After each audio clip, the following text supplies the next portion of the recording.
Dershane ve etüt merkezlerinin kapatılmak istenmesiyle oluşan kaostan konunun tarafları ile müzakere edilerek kimsenin mağdur edilmeyeceği bir çözüm üretilsin. Bu mesele kesinlikle bütün dershanelerin ortak meselesidir. Özellikle kamuoyuna bunu anlatmak istiyoruz.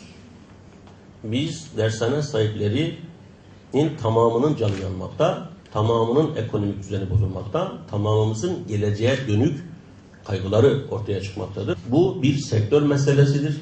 Bu olayın siyasi bir yönü kesinlikle yoktur. Bu bir grup meselesi değildir. Bu tamamen ekonomik bir mevzudur. Eğitimle alakalı bir sorundur.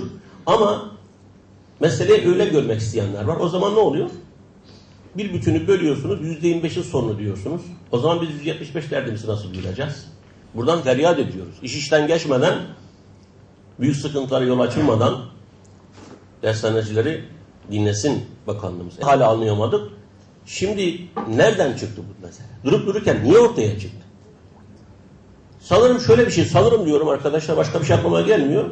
Bir gün vatandaşın birisi başbakanımıza dedi ki ya benim böyle bir sıkıntım var dershane yüzünden. O gün tamam buldum, dershaneler kapansın dedi. Ondan sonra bir inatlaşmaya girdi. Ben sözümü söyledim, dediğim dedik, çaldığım düdük oldu. Ondan sonra geri adım atamamanın sıkıntılarını yaşıyoruz biz burada. Tamam kardeş, bir kere söyledin, babamızsın. Derdimizi anlatıyoruz, canım yanmış, canımız yanmış, konuşuyoruz, söylüyoruz. Niye inatlaşıyorsun bizimle ya? Tamam kulağımızı çek.